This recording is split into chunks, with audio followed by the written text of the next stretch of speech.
Good evening, I'm George Martorano here to present another Fourth World Prison segment. I so enjoy these, and there's many in my archives if you want to view them on YouTube or my Facebook or fan page. Tonight I'd like to speak about something very, very personal with me, and that is the second chance. I do believe so many in life deserve a second chance, whether it's a person in prison or coming from prison, whether it's something to do with your personal life and relationships, as far as your marriage or bumpy roads with your children.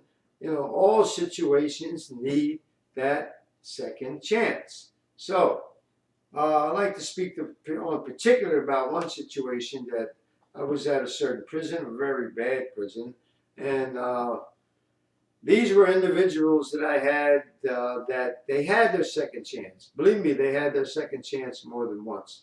But I went to the administration, I went to the warden, I said, hey, you know, these guys are basically incorrigibles, and we have to try one last ditch effort to save them, to bring them around.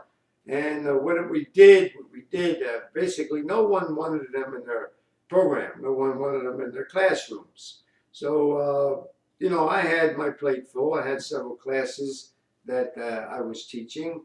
So what I did is I designed the pit. It was called the pit. It was actually my cell, which was a big cell. The reason I had a big cell because I had so much paperwork and files, you know, tests that I had to correct, etc.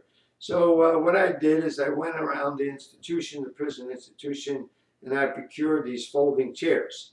You know, these folding chairs that I could stack in a corner of the cell. The cell was a little bigger than the average cell.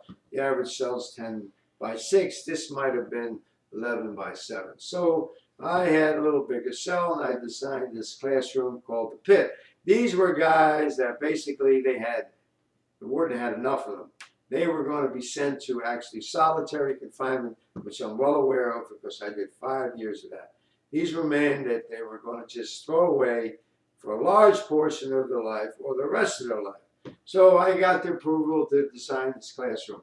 Basically, I would put these men in there, and they were the worst of the worst. And I would put these men, and they would sit on these folding chairs. And I didn't even have a blackboard.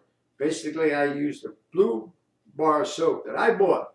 I had to buy blue soap from the commissary. So the blue, I would actually write on the wall with the blue soap and conduct lessons. And what I try to do is, you know, find some particulars. I taught creative writing.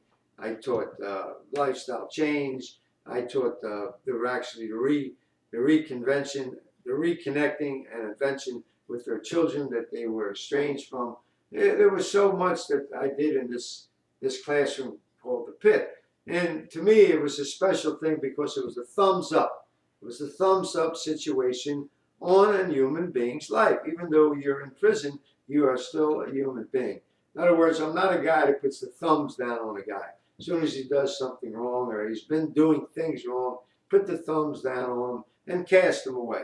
I don't believe in that because, you know, I was cast away. I was supposed to die in prison, and I created this inner hope, and I made a lot of changes in my life.